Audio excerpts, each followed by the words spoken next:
রোজকার রান্নার থেকে আজকের রেসিপি চকলেট স্যান্ডউইচ।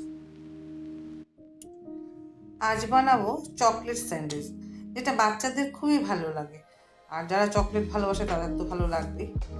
তো আজ বানাবো চকলেট স্যান্ডউইচ। বানাতে নিয়েছি পাউরুটি, বাটার এবং ব্ল্যাক চকলেট, আর একটা কাটার পাউরুটিটা কাটার জন্য এটা এরকম একটা ধার একটা ঢাকনা নিয়েছি। তো এই দিয়ে আমি আজ বানাবো চকলেট স্যান্ডউইচ। এখন আমি চকলেট স্যান্ডউইচ বানানোর জন্য এই পাউরুটিটাকে এরকম করে গোল করে কেটে নেব। সাইডটা কেটে দিলেও পারতাম, কিন্তু গোল করে কাটলে বেশি ভালো লাগে। এরকম করে প্রেসার দিলে এটা কেটে যায়।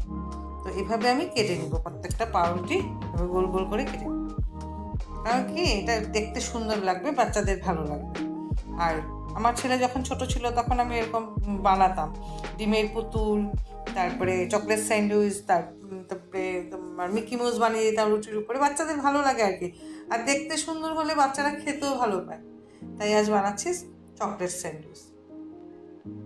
এখন আমি এই ফ্রাইং প্যানটার মধ্যে এই পাউরুটিগুলি একটু ছেঁকে নিই, একটু ছেঁকে নিই, বেশি না, একটু ছেঁকে উঠিয়ে নিব। করে দুই দিকে একটু ছেঁকে নিই,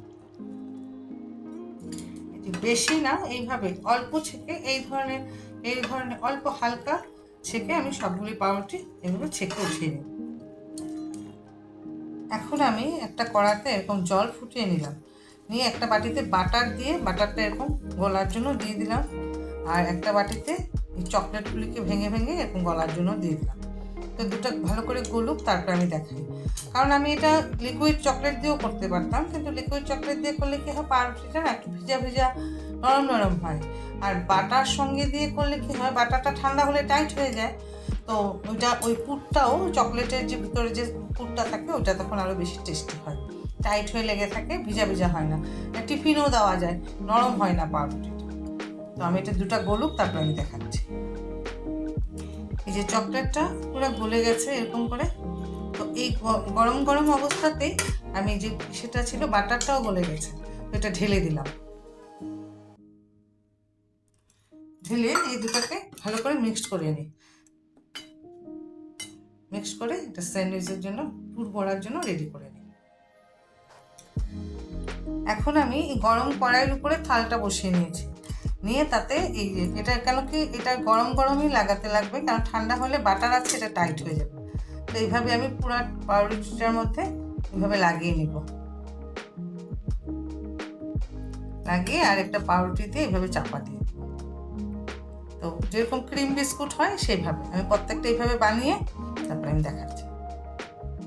এটা আমি আরেকটা বানিয়ে দেখাই। এইভাবে পুরাটার মধ্যে এইভাবে লাগিয়ে দিলাম, লাগিয়ে আর একটা পাউরুটি দিয়ে এইভাবে চাপা দিয়ে দিলাম।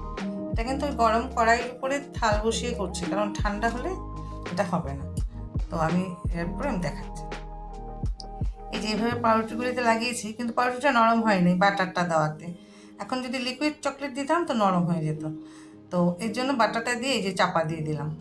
আমি কমই বানালাম, কারণ আমাদের ঘরে আমি, আমার বর, ছেলে তো বাইরে থাকে, তার জন্য আমি এমনিতে মিষ্টিটা একটু কম খাই, তার জন্য কম বানালাম। যার যতটুকু পরিমাণ লাগে বানিয়ে নিলে হলো। তো আমাদের এই হয়ে গেল চকলেট স্যান্ডউইচ।